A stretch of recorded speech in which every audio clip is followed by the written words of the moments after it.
Hello there, Gemini sign. This is your monthly reading. This reading is for the month of October. Gemini love reading. So, October love reading for the Gemini Sun, Moon, Rising, Venus. Okay, so Gemini, hindi lahat ng Gemini maka-resonate sa reading na to. So, takes what resonates and leave the rest. So, medyo umuulan. So, medyo maingay. So, anyway, Gemini, sabi ko nga, hindi lahat maka-resonate dito. Okay, cross-watchers, pwedeng kayo to at hindi sila Gemini. So, if hindi kayo naka-resonate dito, Gemini, please to check your other placements, your Sun, your Moon, your Rising, your Venus sign, dahil pwedeng doon kayo maka-resonate at hindi dito. And, pwede ding panoorin nyo ito and panoorin nyo din yung Moon sign ninyo or your other placement dahil pwede makontinue doon yung reading ninyo from here to there. So, let's start, Gemini. Ano yung nangyayari ngayon sa relationship ninyo, sa love life ninyo, and ano yung pwedeng mangyari this month of October or in the near future. So, unahin natin yung mga oracle cards. Okay? Let's start with the situation. Oracle. Intuitive Invisions. Sorry. Obsession. Okay.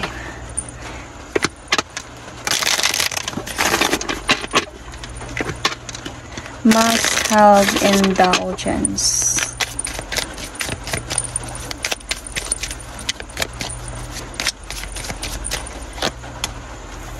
Peace.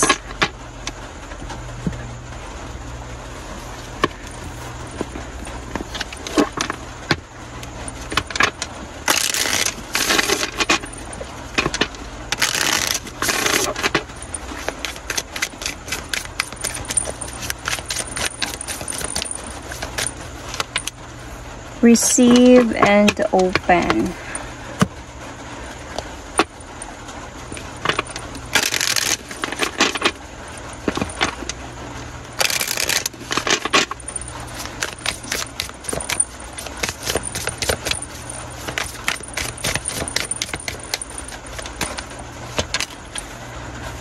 Oh, divorce. Experiencing a breakup. So, merong breakup sa inyo ngayon ng person mo. Might be there is something about obsession. You know what I mean? Receive and opened. Let's see. Might be you want peace of mind right now. You want a peaceful sa breakup na to. Gusto mo muna ng peace of mind. Gusto mo muna ng tahimik, tumahimik. Mag-rest muna. So, let's see what is happening right now. Gemini, Sun, Moon, Rising, Venus. Gemini, Sun, Moon, Rising, Venus. Gemini, Sun, Rising,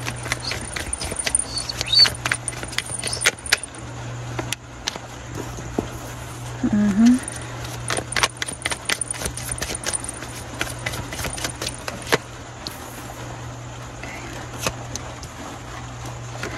So, merong arguments na nangyayari ngayon sa breakup na meron kayo. Feeling ko there is a clarity about what is happening. So, breakup. So, meron talagang breakup na nangyari. Pero feeling ko madami na din kayong pinagdaanan ng person na to. And I can still see that this person might still want to move forward towards with you. However, nandun ka naman sa open and receive. So, parang willing ka pa din sigurong bumalik. It's just that feeling ko sa ngayon, gusto mo muna ng peace of mind. Gusto mo muna ng tahimik, a place of your own. Okay, so feeling ko yung dahilan dito, obviously third party because of some obsession. And, andun ka sa point na parang gusto mo muna ng to enjoy your life. As a single could be, kasi gusto mo muna balansin yung sitwasyon mo ngayon. Gusto mo muna nandun ka sa era ng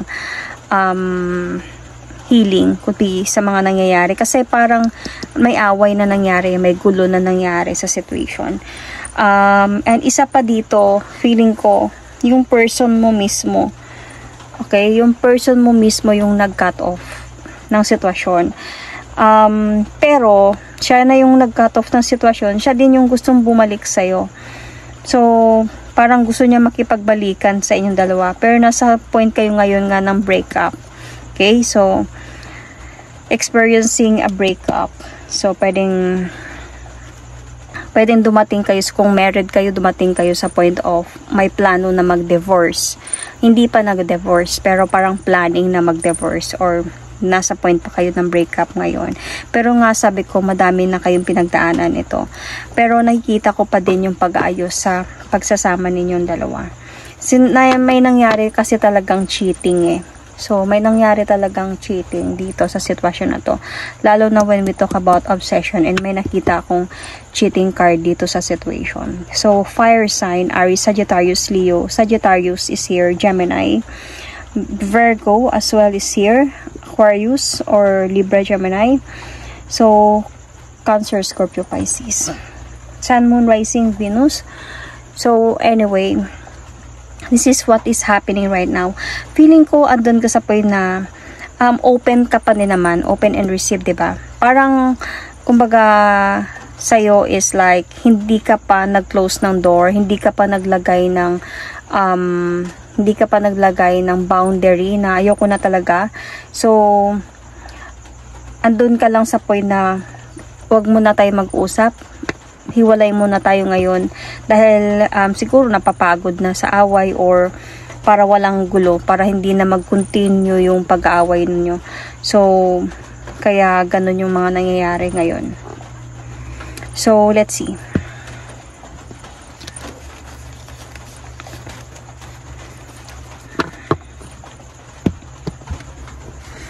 Kasi dumating talaga kayo sa point, ayun nga talaga, may pagod talaga sa sitwasyon. Kumbaga, away kayo ng away, hanggang sa nakakapagod na and one of you walk away, surrender the fight. Feeling ko yung person mo mismo yung nag-surrender dito.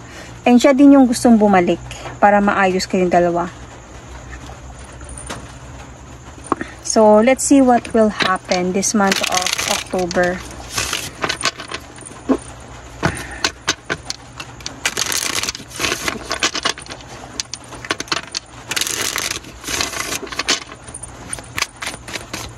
Or in the near future. So, ano yung pwedeng mangyari this month of October or in the near future?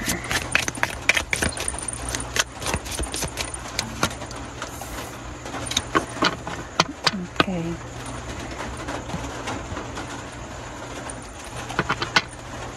Interlude. Pause. Timing factor.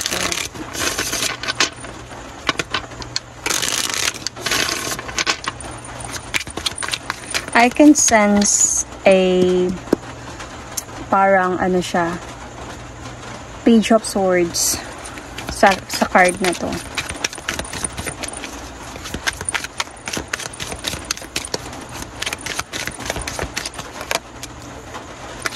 Single. See? Bakit ko nasabing na-sense ko yung Page of Swords dito? Kasi feeling ko, hindi pa kayo agad-agad nang pwede magkabalikan nito. Parang pause muna.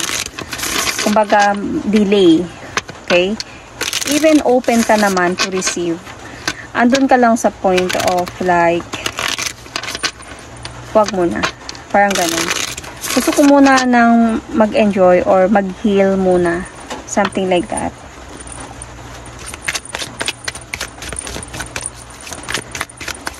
Parang andun sa point na gusto mo munang namnamin yung pagiging single mo. Open ka sa mga pwedeng mangyari sa buhay mo.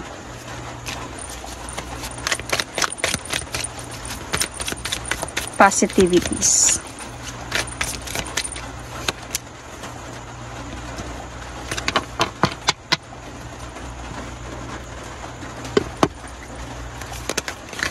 Wait, okay, I choose this. Huh.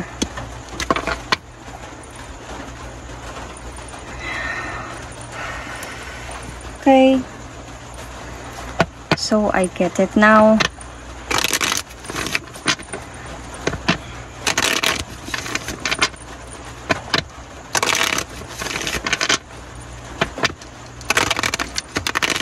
Ano yung pwedeng mangyari this month of October or in the near future?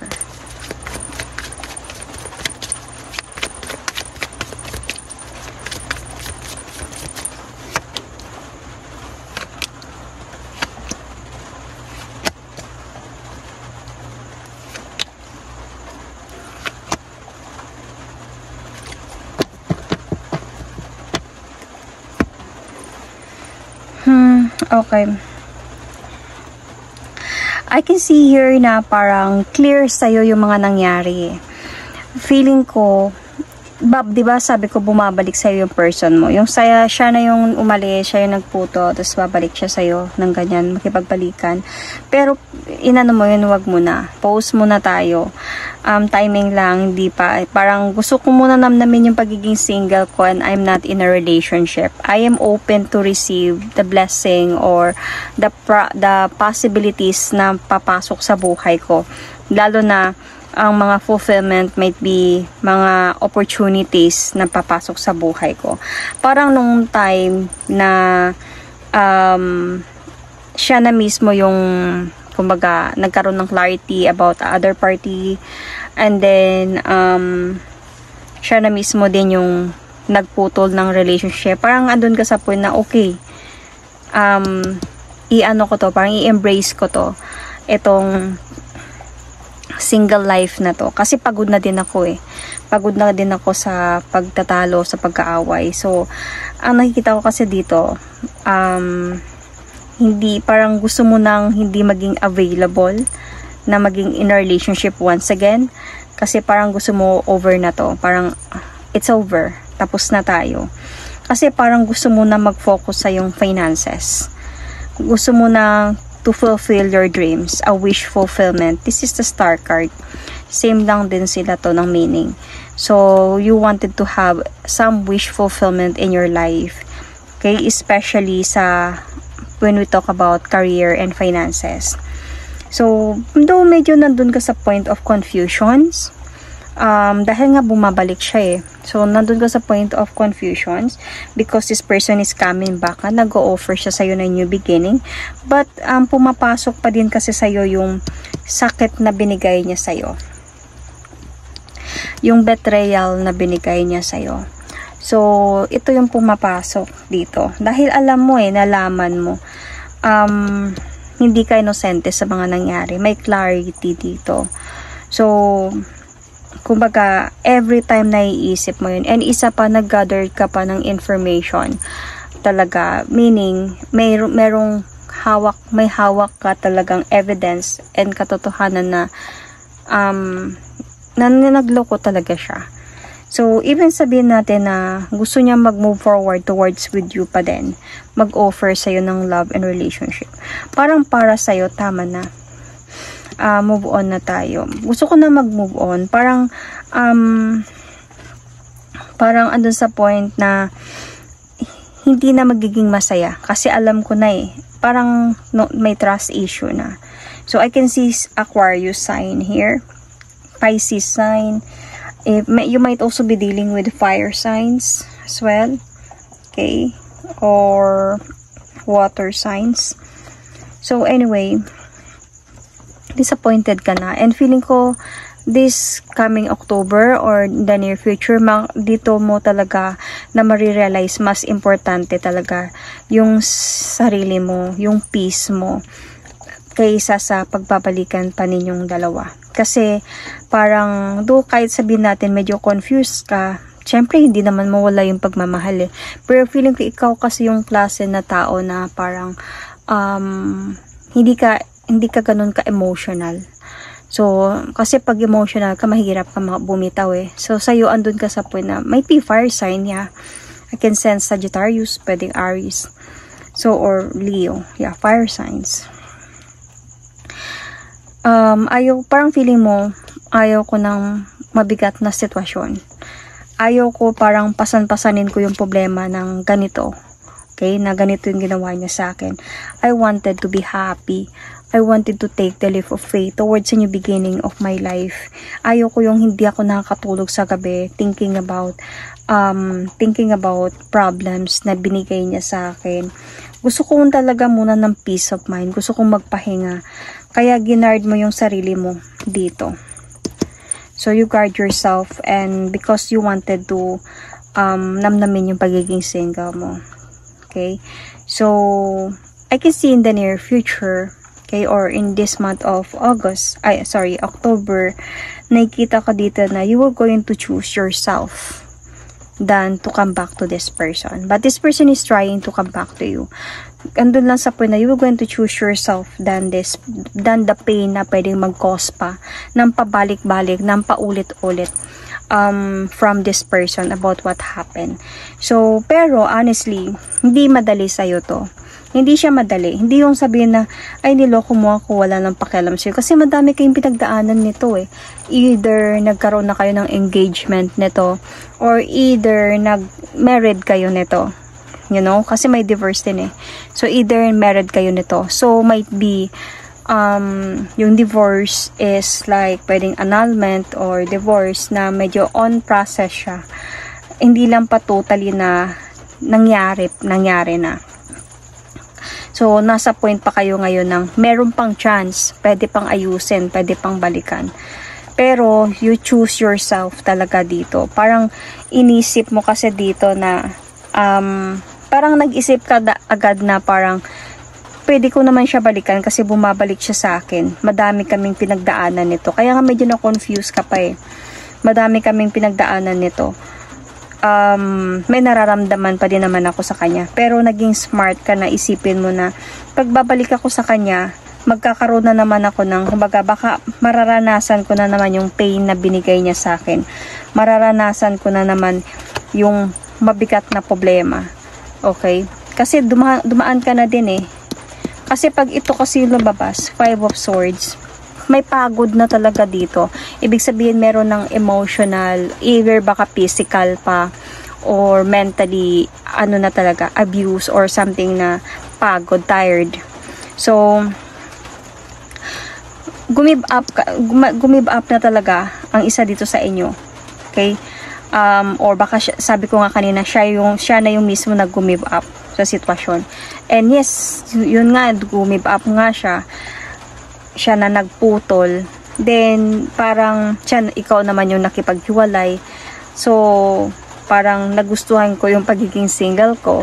Okay, peaceful yung utak ko. Hindi ako nag-overthink. Kumbaga, hindi ako ngayon nag-overthink, okay ako. Hindi naman sa totally na nag-enjoy ka, pero ang focus mo dito is nakapag-focus ka sa yung finances and career and your life, yung ano yung mga pwede mong gawin sa buhay mo as a single, kaysa sa before na sobra kang namumblema, nakikipag-away, nakikipag-compete, or sabihin natin na nag-i-stalk, mas hindi ka nakapag-focus sa yung trabaho or career. So, this time, dito sa point na to, nung binigyan ka niya ng peace, okay, naghiwalay kayo, parang andun ka sa point na parang much better na ganito na lang talaga muna ako. Kaya, in the near future, ito yung decision mo.